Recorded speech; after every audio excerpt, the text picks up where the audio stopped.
All right. Well, welcome back, everybody. Thank you for joining us for another exciting Friday at noon live on YouTube and Facebook. Women's Health Weekly, brought to you from the women's health medical experts at Maiden Lane Medical here in New York City. I am so excited for this episode. But I will tell you a few pieces of information first before we absolutely get going. My usual spiel from my house here in the New York City suburbs. We are a medical group in New York City. We take care of patients. Mostly we take care of women. We are a women's health focused medical practice. As such, it is our goal to bring you expert information that directly affects your health, your life, your happiness from both the experts that are in-house here at Maiden Lane Medical and experts across the country. We bring you stories, data, and expert information from people with real life experiences, real physicians, and real experts that can offer you things that you might benefit from going down the road. We also produce a weekly podcast, which is basically the audio of this telecast. We love having people listen to that. It is available all the time. Further, we take this telecast and we break it up into smaller pieces. So we're usually putting out about 3 to 4 videos a week, including our longer telecasts that you'll hear this morning. We have no commercial interests. Any place where we do have a commercial interest or a commercial understanding, we will let you know. We will tell people ahead of time. We want everybody to have a clear understanding as to where we're coming from and what we're talking about. So with that, I bring you our main event, which is that I have asked Cindy Salas-Murphy to come join us this week, and she has gracefully agreed. Thank you, Cindy. Welcome. Welcome to the show. Cindy joins us from San Diego, California, where I presume it's nice and sunny on a day like today. No, no, Sunny no. and 75. Sunny and 75 in San Diego. Right. That's awesome. A little bit of background because I met Cindy. I've actually never met Cindy. I've never met Cindy in person. And so Cindy and I started talking late in 2019, it was in the context of her company that she founded that we're going to talk a little bit about today, called WithHealth. Cindy is the CEO and co-founder of WithHealth Incorporated. Which is, I'll let Cindy explain the company. I don't want to take your thunder, but Cindy and I were talking, and that several month long conversation turned into a job, and I actually work for Cindy. So I work for Cindy's company, and it's been a very exciting journey for me. And having come to know Cindy a little bit, I thought that she was the perfect person to bring in this topic, which is a topic near and dear to my heart, even though I'm not a woman. I grew up in a house with a single mother who was raising 2 children, who I watched go from graduate school to a career, which she then had for 35 or 40 years until she retired. And I was always proud of my mother, and I am sure there are other kids out there who are proud of their very hardworking mothers who have excelled in their careers and excelled in corporations against many odds and have become leaders. So in part, I wanted to have everyone hear Cindy's story, which actually I think we'll start off with instead of starting to talk about data, because the data kind of backs up the story more than the story backs up the data.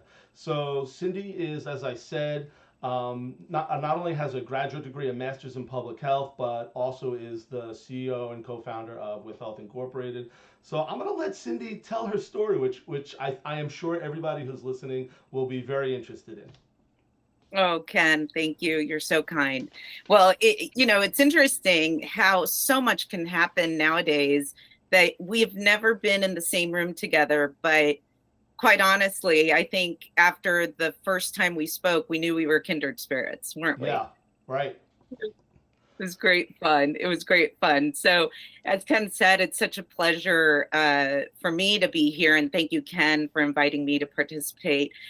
Ken is not working for me, but he works with me. He is our chief medical officer at WithHealth, and I'm just so proud to have him as one of my partners in crime, truly. Thank you. Thank you. We have a lot of fun, and we really are disrupting healthcare. We're making healthcare better. WithHealth is all about making healthcare affordable and accessible for everybody. So about me, I am a mother of 4, 2 of my own and 2 stepchildren, and I am incredibly blessed. I live a life that is incredibly busy and fruitful. I'm a very spiritual person. I find that taking care of my mind through education and learning, taking care of my body through healthy eating and exercise, and taking care of my spirit through prayer and meditation has really led me to have a balanced life and to make decisions for myself that are really what brings success to my life. And my little ones that are 6 and 11, I feel tremendous privilege to be able to show them what a mother can do. My 6-year-old, truly, when she was first born, 6 months after she was born, I was traveling the country growing my last startup. And it would take me away for periods at a time. But I must say, I was a single mom at the time, and I have phenomenal parents and phenomenal support systems that really came up and were a tremendous support in my life. And I guess that really is the story behind the story, Ken, is that for us as individuals, it's never just about us. It's always about the people that are around us, the people that support us. And so some people call them a tribe, other people call them a clan. And quite honestly, I feel like we can't do this alone. We can't do life alone. It really does require a tremendous amount of support from family, from good friends. And so I feel that creating a life where I build my friendships, where I sustain long-lasting friendships and care for my family, and so that I can be a support to them and they could be a support to me. It just works out that way. So it really does take a village. It does. It It does does. in every way, it seems. I mean, not only to support you in raising children, but support you in the way you approach your career and your life, and everything that goes around that. I just want to remind everybody that, of course, we have a live YouTube audience, which we're blessed and excited to have. And certainly, if you're watching us live on YouTube, please do feel free to ask questions. Cindy's an amazing resource. And we're once again live here from New York and San Diego on Women's Health Weekly with Cindy Salas-Murphy, who's the CEO and co-founder of WithHealth. So Cindy, you didn't like graduate with your MPH and suddenly become someone who's in a position to start a major national telemedicine corporation. That didn't happen overnight. So No. tell me where you started.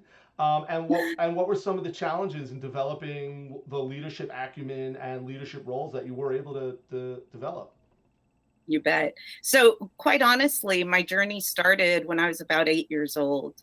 My dad suffered from quite a severe injury, and my mom was disabled. And to be honest, I felt like I had lost my playmate. I felt like when my dad got sick, he was in the hospital for 30 days. I mean, it was tremendous to see what my mom did to really help us through this process. And I still remember being at that hospital, and I said, I want to do something that helps people not have to go through this. I still remember that day, clear as day. And I knew that I needed that in my life. I knew that that's what I was destined to do. And so as I grew up, I took an affinity. I love science. I love math. I find it just so much fun. There's so much greatness in the exploration of it, in the exploration of science. So I became a scientist and really focused on microbiology and made that my field of choice. And quite honestly, I loved writing. I loved presenting. I was doing research on HIV and oral candidiasis, which back then it was still very new. We Sure. didn't know could transmit AIDS through kissing.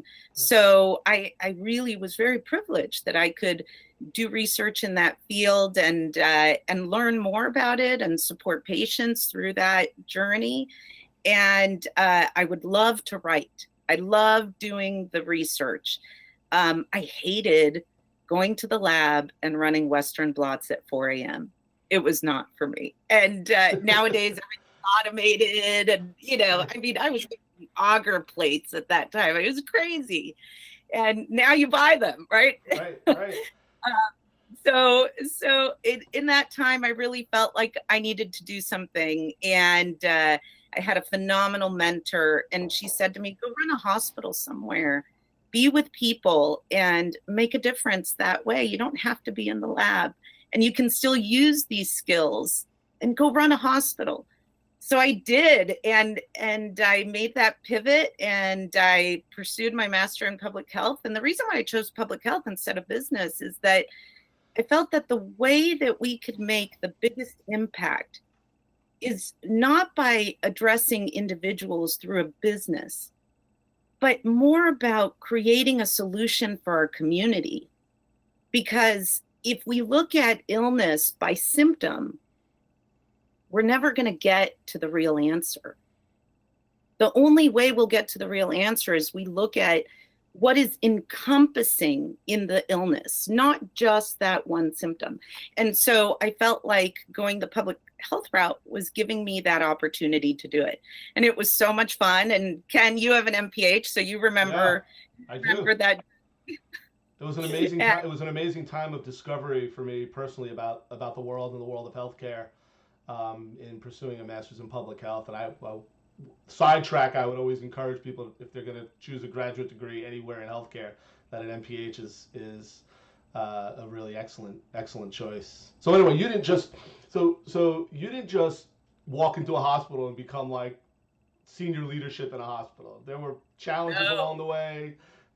Well, oh yeah. So I'll tell you, it's hilarious. My very first project was to actually improve access in a medical group setting.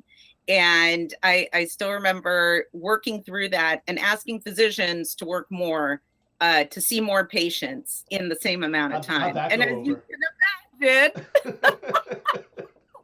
it was tremendously exciting. And but you know what I really learned?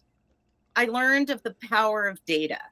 I learned of the power of the heart of the clinician, and that truly at the heart of the clinician, what they want to do is do the right thing. So it was a beautiful lesson to learn then. And very quickly thereafter, I took on, although it had lots of bumps and bruises, but then took on a phenomenal project of creating new payment models for physicians. And I'll tell you, it was probably one of the highlights of my career, because this was in the late 90s, and creating a payment modeling system, Ken, that is actually being implemented today. Yeah, that was the core. That was a lot of what happened in the 90s was a lot of the core of the way, reimbursement works today. It's incredibly interesting. Yes, and I'll tell you, I still remember being in the basement library with the associate medical director, and she and I were going through this, and she said, I don't know if you're going to live another day. So this is great. So there was not happy with me. So you were working under an associate medical director who, just if you're listening and you know that an associate medical director is one of the most senior positions in any hospital. So it would go like associate or senior medical director, chief medical officer would kind of be the rank there. So there was a woman you worked with, who I presume was a physician because she was an associate medical director. And do you feel like she it sounds like she mentored, if anything, but do you feel like she paved the way for you? Do you feel like she paved the road for you? You know what, Ken? Absolutely. I feel like she put me through a process that I think only someone that really sees the potential in you would do that. It was truly asking me the tough questions, making sure that whatever I presented was with conviction, because we were changing the way physicians got paid. This wasn't just let's create a happy moment for everyone, or let's create smile therapy in the office. It was really a multi-specialty medical group, more than 450 physicians, and it was about changing the way they get paid. I mean, imagine That's this pretty young kid. intense. That's intense work. And I'm It, curious, in the context of this conversation about the dynamic there, because you're working with a woman who's already kind of in this position of leadership. And I presume there are also men in roles of leadership that you were interfacing with as absolutely. well. Um, was the thinking, I mean, and hold it, just also let's put it in some temporal context. This is the late 90s. There was no hashtag me too, there was no women's empowerment. Like, the last great thing that happened to women before the 90s was like the tail end of the civil rights movement in the 70s. Like, That's right. that was the last, like, real like corporate or work advance. Like, sexual harassment had become a significant issue, but there was certainly, like I said, there was certainly no hashtag Me Too. So there wasn't this, like, 2010s environment that we have today that women work in. So before I get to the rest of your conversation, I think this is a good place to intersperse some data, Yeah, about women in corporate roles and corporate leadership. I took this from the McKinsey website. McKinsey, as you know, as many of you will well know, is a one of the biggest consulting firms in the world, one of the most well known, and they're well respected. They have conducted, in partnership with leanin.org, which is a progressive organization, so to speak, or so to use the term progressive, an organization that really promotes rights and values and some of the good things that we are here in America. So they followed 600 companies since 2015, and so I'm going to give you the data that they had over the 5 years from 2015 to 2019. Um, some good things and some not so good things. There was no real change, and they interviewed hundreds of women, and looked at hundreds of these 600 corporate policies and their staffing and everything. So there was no real change in the sense that being a female was a barrier to advancement. So my interpretation of that is, women working at these companies, there's a barrier to being a female and advancing based on that barrier. And none of that improved in 5 years. That's their conclusion. There was no real change in what we're going to term microaggressions towards women. And I presume that's when we talk about microaggressions towards women in the workplace, we think about flirting, inappropriate comments, uncomfortable comments, um, even little things like, "Hey, I'm going out. The guys are going out for a drink after work, and it's the guys," and then you instantly feel uncomfortable. So there are those are I guess some general examples of microaggressions, and there was no real change in that over 5 years. And remember, this is the heart of hashtag Me Too. In the heart of hashtag Me Too, these two things didn't change. And you'd especially think that the environment around microaggressions, with all of this, extra corporate training, and even just if you don't have two neurons to rub together and you're a male in an environment where you work with females, um, if you're not that bright, you should at least know not to do any of this stuff, because you're going to wind up on the evening news. Um, and at the very maximum, if you do have two neurons to rub together, you know that they're the wrong things to do. So the next point of data that I saw there was that there was minimal change, less than 5% change in women, and managerial representation of women in general, and also that goes to women of color. But we could have a whole other episode on minorities and opportunity for minorities at the senior levels of corporations and organizations. The good news, And I sort of mitigate this good news with it's not that big of a change. That there was an increase in 24. There was an increase of 24% of the companies in the number of women in C-suite roles. So 24% of the companies had an increase in the number of women in C-suite roles, but that number went from 17% to 21%. In other words, so their C-suite roles were occupied, and by C-suite I mean chief executive officer, chief financial officer, chief business development officer.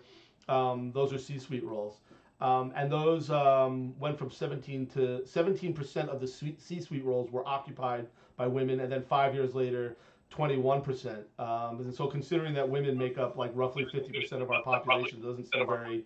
So something's wrong there.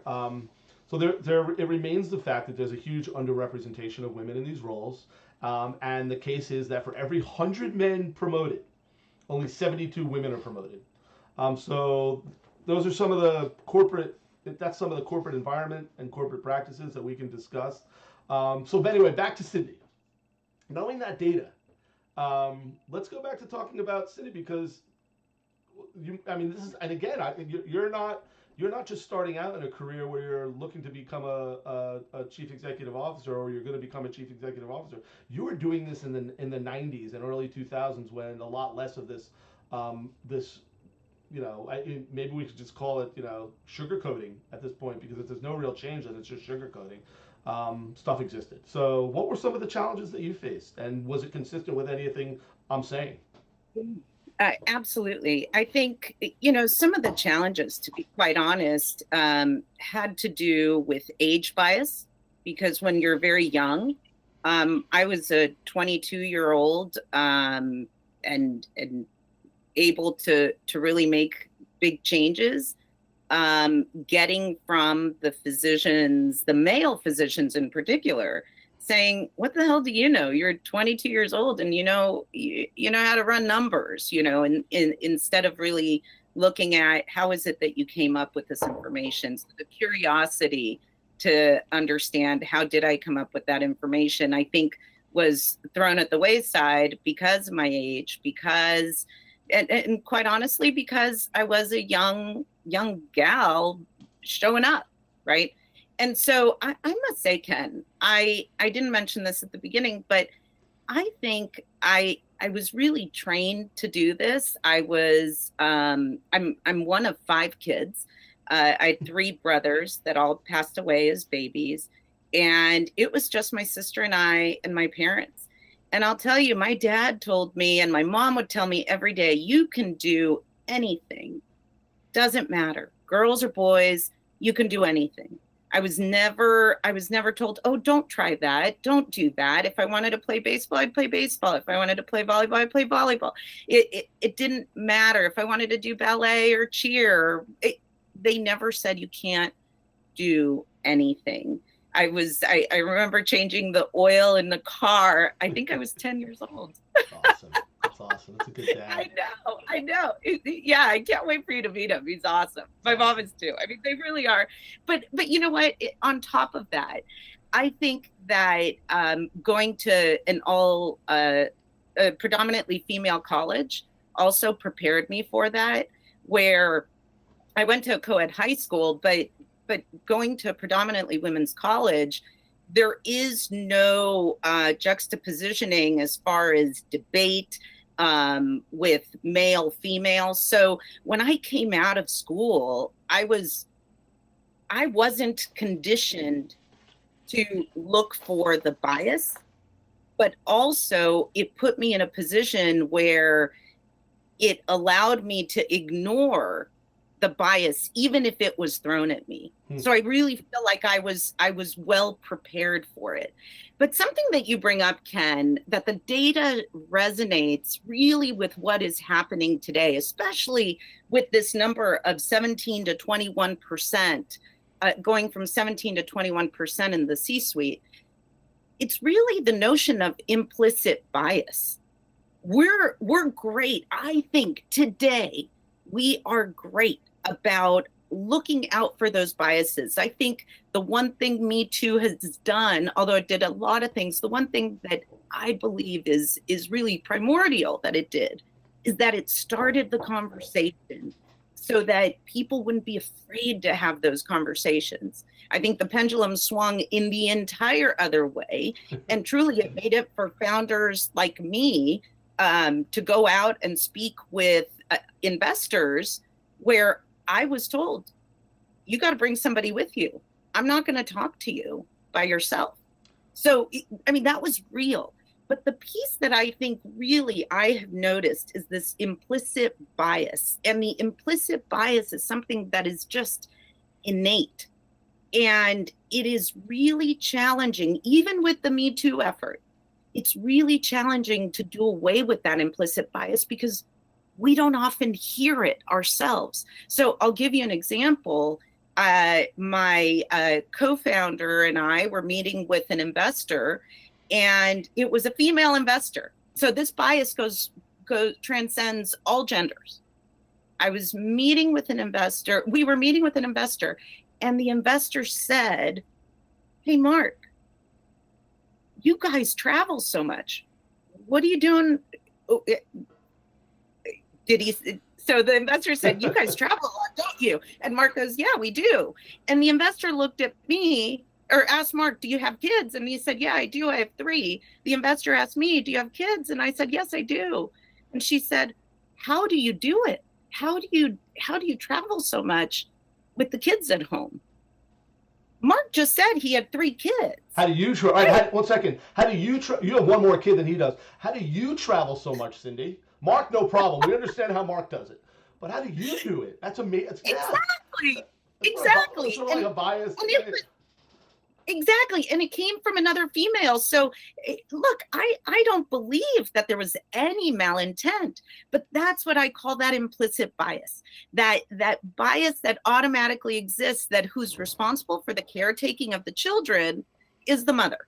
Yeah, and so I am the mother. Now, I must say I'm very privileged. I am the mom. I am responsible for caretaking. And you know, that's fair because I am. But the notion that there would be a concern, because remember, this is an investor that is speaking to us. The investor speaking to me, the founder, the CEO of the company, as far as how am I managing my children, not our co-founder and CFO. This is the investor making a decision whether or not to invest. So along with those things, there's a lot of research also to add into implicit bias when it comes to entrepreneurs and investors, in that they ask not questions of promotion. And there's tons of research I'm happy to share with that, but even the phrasing of questions where one is promotion and the other one is really defending your position. And so females get the questions where really you have to defend your numbers, and males get the questions where they're really promoting their numbers. And so, and that's not me telling you that's what I experienced. I'm very blessed that we have such a great value proposition that it hasn't been a problem for us, but it is what the research points to. So these numbers don't surprise me, Ken. And I think that as individuals, what we can do, because there is a silver lining, right? I believe that there's no such thing as failure. And you've heard me say this before, Ken. I don't believe there's anything such as failure. I think there are just moments that provide us gifts. And if we think of ourselves as living through a failure, we will sit in it.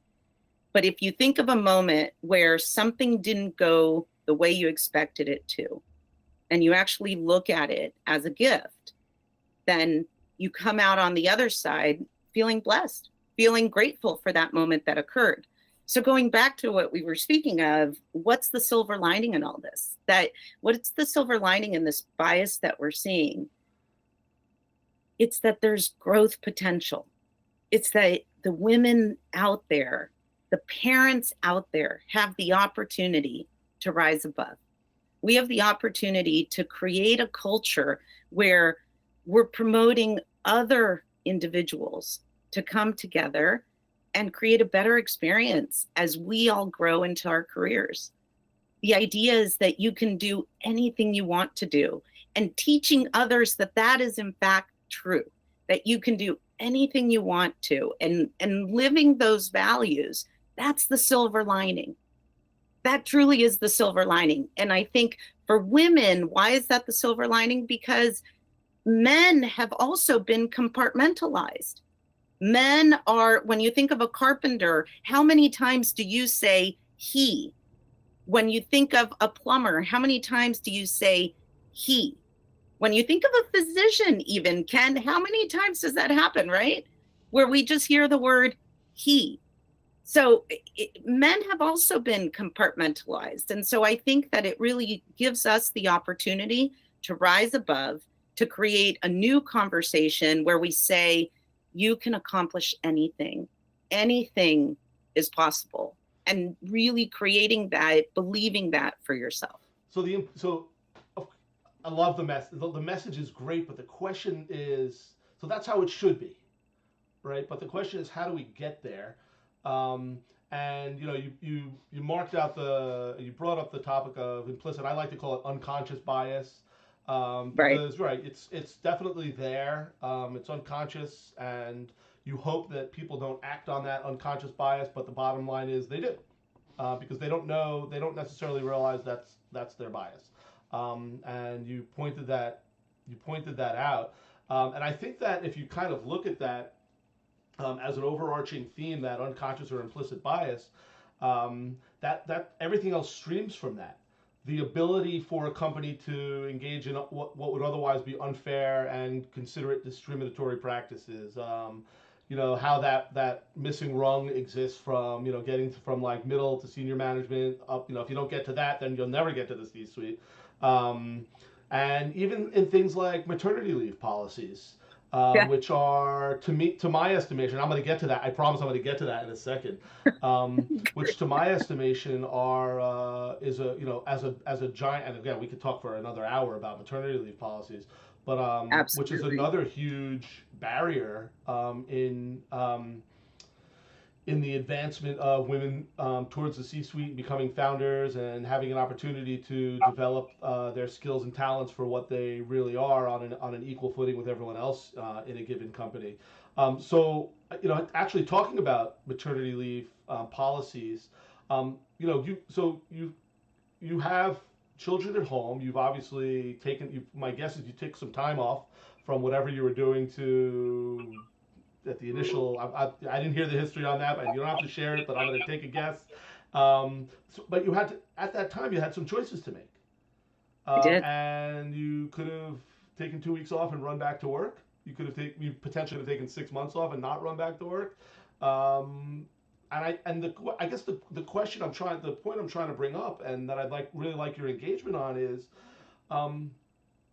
women have choices, or they don't, or they're potentially in an environment where they really don't have choices, where the environment is so male oppressive or so oppressed by the male culture that they think, and I know this goes on in law firms and hedge funds and some high pressure environments like investment banking, where there's so much pressure to perform, that women will either significantly delay childbearing to the point where they simply can no longer have children, or they will lose the opportunity around the time of childbearing, when their kids are first born, to create that very special bond that exists between the mother and the child, in the first 4 to 6 months of life. And so just, yeah, I know I said a lot right there, which could lead to 10 other topics. But I think what I'm kind of looking from you is how do those choices play out? I mean, how do you navigate that? I mean, you've clearly navigated it with success, and so how do you do that? Is that a 30-second answer? I'm sorry, Cindy. I apologize. Hardly, but here's the gist of it. So I think this will paint the landscape for sure. So I was what you call AMA, advanced maternal age, and so as you can imagine, exactly what you said, I actually delayed having children, not having them early on, because I was so career focused. I enjoyed my work, and I made the decision truly to wait. And even I still remember when I was pregnant with my oldest, I still remember the shock that I felt. And the reason was we were opening a new hospital. And what was I going to do? We were opening this new hospital. And so, of course, as all things construction go, got delayed, got delayed, got delayed. But in the end, I was able to come back and actually be part of the opening. And I had the privilege of working for an amazing organization that was tremendously supportive. But that, to that end, I breastfed my children. And so creating a culture and environment where you are encouraging mothers to do what's best for their children, and I believe breastfeeding is what's best for your child, even being in a corporate setting, Ken, to say, I'm sorry, I can't book meetings between these time slots because I have to go pump. And for people to look at you to go, what do you mean you're not going to sit in Yeah, this all day? right.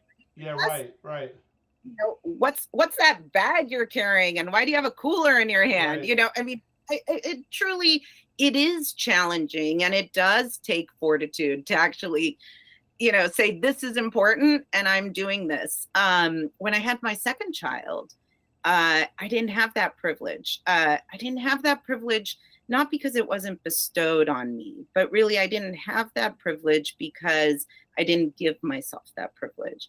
When I had my second child, I was with the startup, and my last startup, and we were on this tremendous growth trajectory.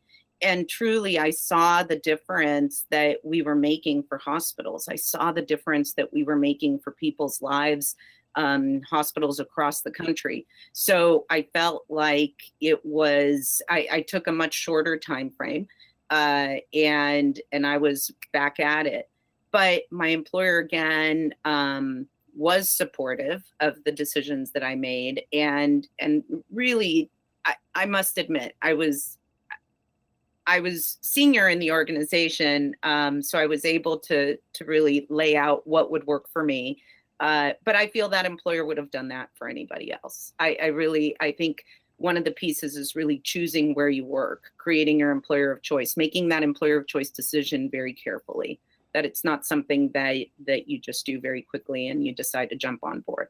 Yeah, it sounds like it's a critical decision. The first most critical decision is not working for somebody who doesn't believe with whom you're not philosophically aligned when it Exactly. comes to your desire to grow a family and grow a career.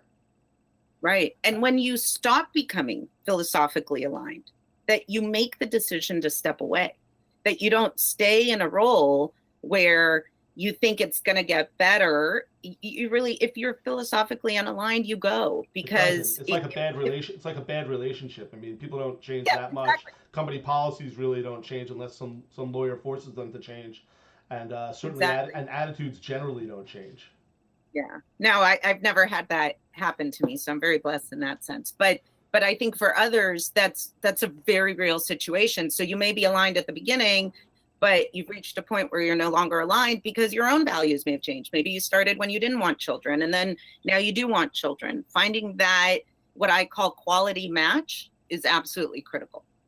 Yeah, and the time spent with that relationship is invaluable. And I always tell people that, so we have a fairly generous maternity leave policy in our practice. It's essentially take as much time as you want, come back when you're ready. And we always give, we block off times during the day for breastfeeding. And so my wife, here's a little background about me. My wife's a dentist, and owns her own practice, runs her own practice. She's been very successful. She breastfed for a year while she worked and would pump in between patients and bring it home in the coolers and schlep it on the train. I never saw anything like it. We're so proud of her. But she breastfed both her kids for a year, and I just it hit me at the time how incredibly difficult that is. Um, and how important it is to have the support of a company that I hate to use the term because you use the term bestowed upon me, and I almost had like a bad feeling about that. Like, what right is it of yours to like bestow on me the privilege of breastfeeding my child and spending and having the time to do that? And I think that's kind of a link that people don't see. Like, this is you have to do this if you can do it. Obviously, some women have issues with breastfeeding and have to bottle feed, and some women make the choice to bottle feed only, and that's their choice. Of course. But if that's your choice, then you should be in a company that allows you to do it. I was we spent a little time alluding to maternity leave policies, Yes. um, Oh, yeah. but So, I kind of wanted to include that as sort of like the end of the conversation. But it's such a critical part of decision making, and I think that's a really good overarching message. Is if you're a 30 something, let's say, and you've decided that you and your life partner are going to develop a family in your mid 30s. You see a career trajectory for yourself. You plan on staying with a company long term, and you hope to get to upper management, C-suite level, and you probably could do that. But all of a sudden, you realize the company's not philosophically aligned with you when it comes to maternity leave policies. Is that the end of the relationship? Could that be the end of the relationship? right. Well, and unless you're willing to create change within the company and the company is willing to listen and collaborate on change, I think it should be. Yep. I think it should be. I think that if the employer's not willing to change, staying in an environment is your doing. It's your responsibility to find a place that actually fits for you. You're not going to work in a place where if you're against building nuclear weapons, you're not going to go into a plant that builds nuclear weapons, right? Sure. So I think we have to be aligned and seek that alignment in our work practice. I love what you said about maternity leave. I believe that completely. And Ken, I believe that as far as time off as well. Not only is it important to actually take time off maternity, but also time off periodically where you can turn your phone off and just decompress, where you can actually step away. At WithHealth, one of the first policies that I created was we have unlimited PTO. We don't actually have PTO where you can take 2 weeks off, no paid time off policy. Yeah. It really is unlimited time off. We feel it's important to allow our team members, our professionals to say, look, I need a break and I have enough leadership within myself to actually say, I'm going to take some space. I'm going to take a week away. I'm going to take 5 days away. I'm going to take a month off. And here's how I'm going to manage that month off. Here's what I'm going to do because I'm responsible for the work that I do, and I'm going to manage it this way. And unlimited PTO, I think, gives people that opportunity to connect with their families, to connect with their friends if they don't have a family, but it's really about having that time where they can decompress. After this, you're gonna get like 1 million people applying to come work for WithHealth. Awesome. Join us. Come join us. We're growing like crazy. But Cindy has We developed. love good people. But Cindy has developed a great corporate leadership philosophy that's based on your life experiences, based on your understanding of what it means to be a human being first and primarily, but also what it means to be a woman in a corporate environment where work is a challenge and family is a challenge. And we have about 15 or 20 other topics here to discuss, and we could spend the next like 100 hours talking about them, but we don't have 100 hours. We're gonna wrap up and end the conversation. I think the last thing you said about just the importance of being aligned with whatever company you're part of in every way, so that it fits your career goals, so that it fits your lifestyle desires, and it makes you comfortable. You don't have to deal with microaggressions. You don't have to deal with crappy old school policies that while they may be consistent with the law are bad news for your goals and for the way you might potentially be happy. You don't have to do that. There are great companies out there that you can go to work for that will support you and your career advancement and mentor you and help you and work on developing a family in many different ways. Do you think that's the overarching message to the conversation? And do you have anything to generally add to that? So I would say that really to all the women that are listening and will listen to this in the future, just understand that you're in the driver's seat. You get to make the decision where you work. Seek that alignment and don't compromise. Only go with what you value and what you see as important. And the opportunities will arise. You don't need to stay in an environment where it doesn't work for you. Only work in a place where it works for you, because that's where you will shine. You will be able to be your true, authentic self and truly shine and give all of yourself so that you can make a difference for others. That's awesome. This has been a really fantastic conversation, a really pleasant conversation. Cindy, always great talking to you, and I truly appreciate the time you took out from your busy morning in San Diego to join us here on Women's Health Weekly. Thank you, Ken. I Thanks. appreciate the opportunity. So this has been Women's Health Weekly, brought to you by the experts in women's health at Maiden Lane Medical, broadcasting from New York City and the New York City suburbs, and now San Diego today. Thank you very much for joining us. Please subscribe to our YouTube channel. Please check out our podcast on Spotify, Apple Podcasts, Google Podcasts, iHeartRadio, and a whole bunch of other places that I can't remember right now. This is our last episode for the summer. We are done for the whole entire month of August. We will see everyone back in September with fantastic content, amazing guests, and experts from around the world. God bless, and thank you all. Have a wonderful rest of the summer. Thank you.